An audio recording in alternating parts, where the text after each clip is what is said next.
Selamat pagi, saudara terkasih dalam Yesus Kristus. Pagi ini kembali kita bersatu dalam ibadah memuji Tuhan.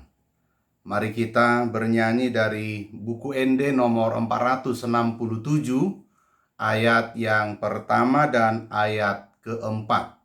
Asini roham hupuji.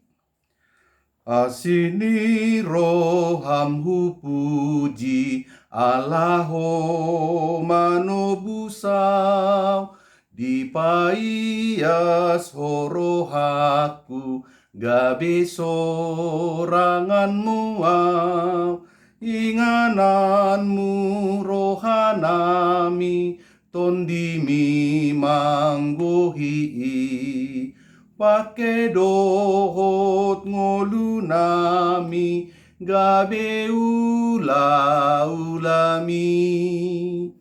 Sai papulik rohanami, gabe pangoloi diho, asamar sahalahami, lau maka tidak konho, ingananmu rohanami, tondimi manggohi, pake dohot ngolunami, gabe ulami. Kita berdoa. Terpujilah namamu yang agung, Bapa di surga, Allah yang kami sembah di dalam Yesus Kristus, Juru Selamat kami. Pagi ini Tuhan, atas kasih karunia-Mu, kami masih menikmati sukacita, hidup yang baru, dan di dalam kesehatan, di dalam semangat untuk melanjutkan setiap karya dalam hidup kami. Sebentar Tuhan, kami mau mendengarkan firman-Mu. Biarlah hidup kami dikuasai dan hanya tunduk atas otoritas firman dan kuasa Tuhan. Dalam Yesus Kristus kami berdoa dan bersyukur. Amin. Ibu bapak saudara yang terkasih, firman Tuhan untuk kita renungkan pada hari ini sebagaimana tertulis di dalam Roma pasal 3 ayat yang ke-24. Demikian firman Tuhan. Dan oleh kasih karunia telah dibenarkan dengan cuma-cuma karena penebusan dalam Kristus Yesus. Dalam bahasa Batak Toba, gabe dipitorido nasida dalam bahasa-bahasa binahen ni asini rohana, hinorhon ni panubusion na dibagasan Kristus Yesus. Demikian firman Tuhan.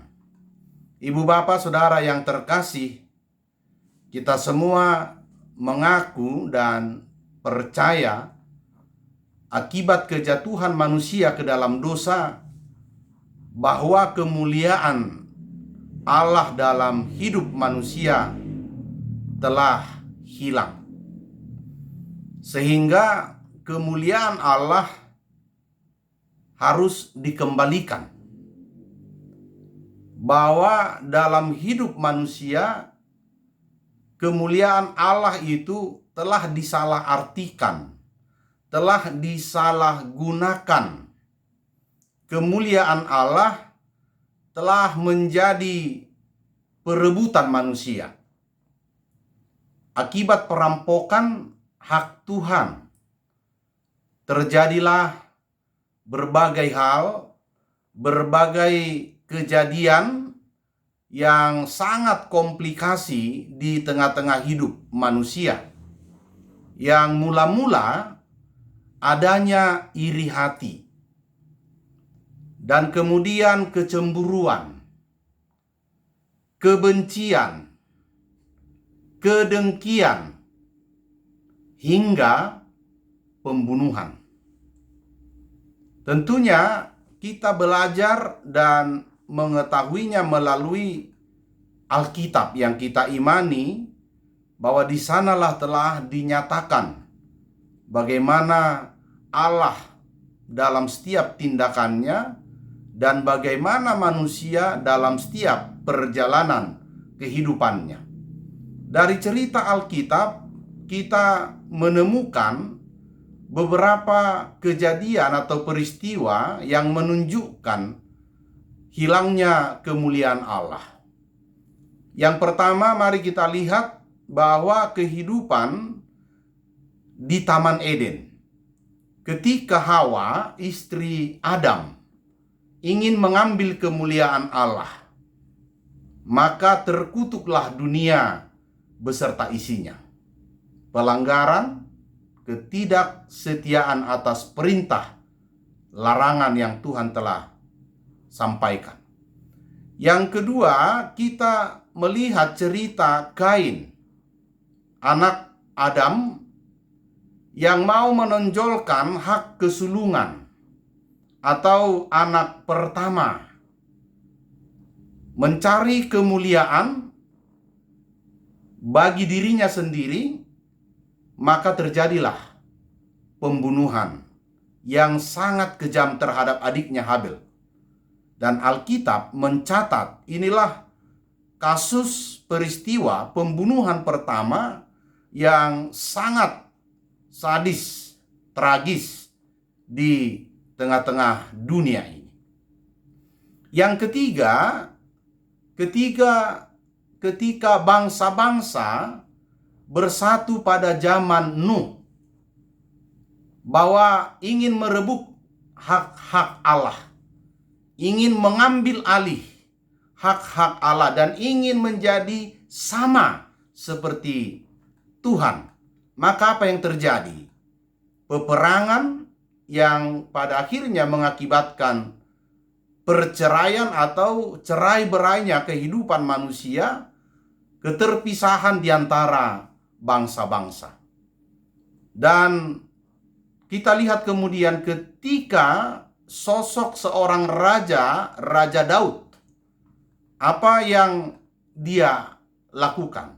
Ketika Daud mau menunjukkan kemuliaan dirinya dengan kekuatan senjata, maka apa yang terjadi?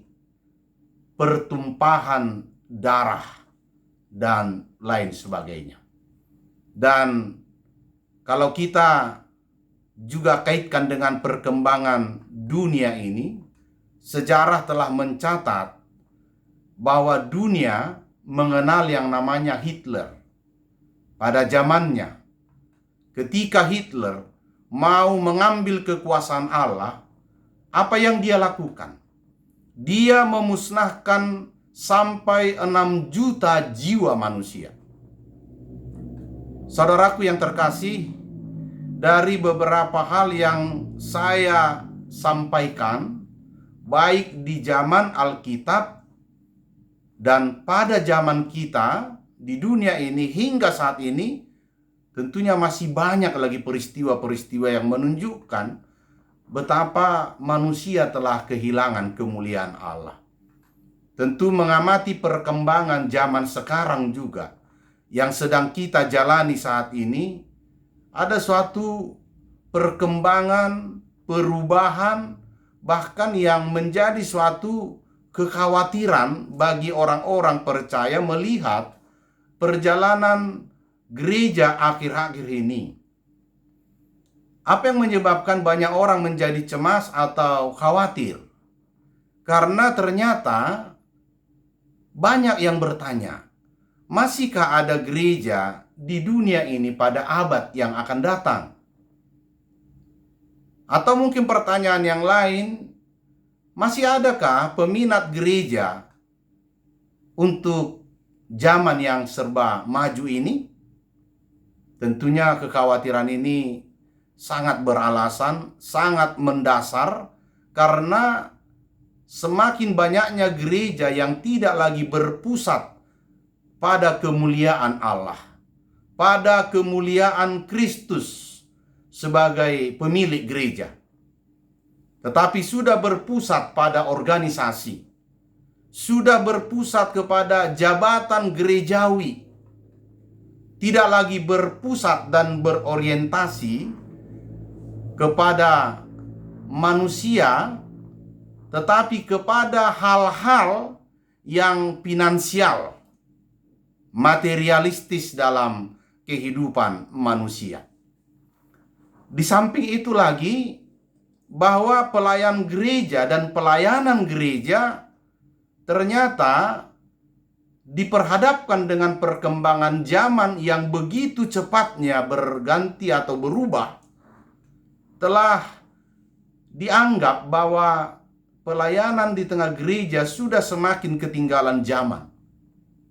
Tentu ini kita maknai pada saat ini di masa pandemik ini, setuju atau tidak setuju, berkenan atau tidak, mau atau tidak, bahwa gereja juga harus berubah dalam pelayanan, baik bentuk penyampaian kabar sukacita, bentuk persekutuan yang juga harus berubah. Tapi bukan berarti kita menjadi mengikuti arus atau kehendak dunia ini.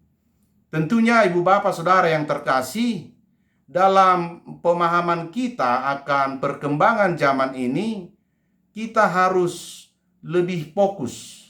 Memang sekarang banyak telah anggapan-anggapan yang menyatakan oleh karena kemajuan yang saat ini bahkan telah menawarkan banyak hal-hal yang lebih menarik di tengah-tengah dunia ini, sehingga gereja telah dianggap barang usang, barang kuno. Tentunya kita juga harus benar-benar menyikapi ini. Ditambah lagi bahwa gereja telah kebanyakan bersifat ritual, baik dalam ibadah massal atau bersamanya. Tetapi ibadah-ibadah aktual, realita yang sesungguhnya harus diwujud nyatakan lewat perbuatan-perbuatan nyata, berdiakonia, melayani. Ini mungkin yang harus kita tingkatkan, sehingga gereja bisa mengikuti apa yang sesungguhnya yang harus dia lakukan. Sehingga dalam situasi ini, saudaraku yang terkasih, semakin banyak manusia yang beragama kita lihat, ternyata tidak menunjukkan yang sesungguhnya. Semakin banyak tempat beribadah kepada Tuhan, semakin bertambah di mana-mana, bahkan semakin wah. Apakah fasilitasnya, entertainnya, dan yang lain-lainnya yang boleh kita nikmati di dalamnya. Frekuensi memuji Tuhan atau bersekutu dengan Tuhan semakin tinggi. Maka tidak heran kalau banyak jemaat orang-orang percaya dalam satu hari beribadah dalam 2-3 sesi frekuensi ibadah yang berbeda-beda. Ini juga menjadi suatu sorotan kita pada akhir-akhir ini. Maka apa yang kita alami? Semakin sulitnya kita menemukan, mencari perilaku yang menunjukkan sebagai Kristen sejati, sebagai pengikut Kristus yang benar-benar nyata dalam hidup dan dalam setiap perbuatannya, yaitu mengaktualisasikan imannya, merefleksikan iman lewat perbuatan dan hidupnya sehari-hari. Misalkan saja pada zaman yang semakin maju ini, ternyata semakin banyak orang-orang yang walaupun sudah hidup dalam perkembangan zaman yang sungguh luar biasa, tetapi masih hidup di dalam pekerjaan-pekerjaan kegelapan, okultisme, baik dalam bentuk yang lama atau masa lalu yang old, atau juga dalam bentuk yang baru, masa kini, yang new, bentuk-bentuk modernisasi, penyembahan-penyembahan yang tentunya tidak sepadan dengan kehendak Tuhan. Termasuk juga dalam perilaku-perilaku hidup yang semakin banyak menyimpang dari apa yang Tuhan kehendaki. Untuk itu saudaraku, kemuliaan Tuhan harus dikembalikan kepada Allah. Itulah yang firman Tuhan ingatkan kepada kita, bahwa lewat pengorbanan Yesus di kayu salib, bahwa hidup Yesus telah dikorbankan agar kemuliaan Tuhan nyata di tengah-tengah hidup kita manusia. Oleh sebab itu, apa yang harus kita perbuat? Bahwa kedatangan Kristus ke dunia ini adalah untuk mengembalikan kemuliaan Allah, agar manusia hidup berkenan di hadapannya. Tentu pertanyaan kita, bagaimana manusia dapat mengembalikan kemuliaan itu kepada Allah? Yang pertama, manusia harus menerima kasih karunia Allah yang telah dikerjakan oleh Yesus melalui penebusannya kepada orang-orang berdosa. Yang kedua, orang-orang percaya, kita semuanya harus beriman kepada Allah di dalam Yesus Kristus. Beriman yang berarti percaya sepenuhnya, tanpa ada keraguan, tanpa ada kesangsian. Karena dengan beriman kepada Yesus Kristus, kepada Allah, kita akan menerima pembenaran yang diberikannya secara cuma-cuma. Tentunya kedua hal tadi dapat lebih jauh kita pahami dan kita maknai di dalam hidup kita akan keselamatan yang dikerjakan oleh Allah dalam Yesus Kristus, sebagaimana yang disampaikan oleh Martin Luther, sang reformator gereja. Apa yang dia katakan, bahwa keselamatan itu bukanlah usaha dan perbuatan kita, tapi dari tiga hal yang dia sampaikan. Sola fide, hanya oleh karena iman, beriman kepada Allah, maka kita beroleh kehidupan kekal, keselamatan itu. Sola scriptura, firman Tuhan yang telah disampaikan kepada manusia lewat rasul, nabi-nabinya, sampai pada zaman kita sekarang. Bagaimana kita percaya kepada firman Tuhan yang adalah sumber kehidupan kita. Dan yang ketiga, sola gratia, anugerah, grace. Hanya karena anugerah Tuhan yang telah diberikan secara cuma-cuma. Itu jugalah yang Tuhan mau ingatkan bagi kita lewat firman hari ini. Maka saat ini kita bersyukur, kita berterima kasih atas kasih karunia yang telah diberikan Allah. Tentunya tidak ada yang dapat kita megahkan, tidak ada yang dapat kita andalkan selain pemberiannya yang begitu besar, yang begitu luar biasa bagi kita orang-orang berdosa. Karena hanya kasih karunia Tuhan yang telah melayakkan kita untuk datang dan bersujud di hadapannya, beribadah menyembah Dia, dan kita boleh menghampirinya di tempat maha kudusnya. Oleh karena itu, saudaraku yang terkasih, bahwa dalam Yesus Kristus kemuliaan Allah telah dikembalikan. Apa artinya? Jangan lagi sia-siakan apa yang telah Dia lakukan. Pemberiannya yang sangat berharga itu, memberikan dirinya menjadi tebusan bagi kehidupan kita. Maka tunduk taatlah hanya kepadanya, bukan lagi kepada keinginan kedagingan kita, melainkan benar-benar mengaku hanya karena kasih-Nya lah kita dapat menikmati kehidupan di dunia ini. Lebih lagi kita telah menjadi ahli waris akan kehidupan yang kekal yang telah disediakan Allah bagi setiap kita yang beriman, setia, dan taat kepada Allah. Amin. Mari kita berdoa. Terima kasih Tuhan atas kasih karunia-Mu. Oleh firman-Mu kami telah dikuatkan, diteguhkan, bahwa Engkau telah memberi keselamatan bagi kami. Engkau telah membenarkan kami, dan pembenaran itu secara cuma-cuma atas pengorbanan-Mu Yesus Kristus di kayu salib. Ajari kami untuk menghidupinya, bahwa kami tidak dapat bermegah di hadapan-Mu hanya oleh karena kasih karunia-Mu semata. Terpujilah Engkau Allah di surga. Ajari kami untuk hidup taat, setia, jujur, berbakti hanya kepada Tuhan lewat kehidupan hari-hari kami. Iman kami dapat kami aktualisasikan, relevansikan dalam hidup kami terhadap sesama dan di tengah-tengah dunia ini. Terima kasih Tuhan, hari ini juga kami serahkan hidup dan pekerjaan kami, sertai kami dan seluruh jemaat-Mu dimanapun. Bagi mereka yang sedang menderita sakit dan bergumul, Tuhan tolong mereka, Tuhan berikan kesembuhan, Tuhan berikan jalan yang terbaik untuk mereka menikmati kehidupannya. Inilah doa kami dalam Yesus Kristus. Kami berdoa dan bersyukur. Anugerah Tuhan kita Yesus Kristus dan kasih Allah Bapa serta persekutuan dengan Roh Kudus menyertai saudara sekalian. Amin. Tuhan memberikan berkat, kekuatan dalam melakukan seluruh aktivitas kita hari ini. Tetap jaga kesehatan dan berkaryalah untuk kemuliaan-Nya. Horas.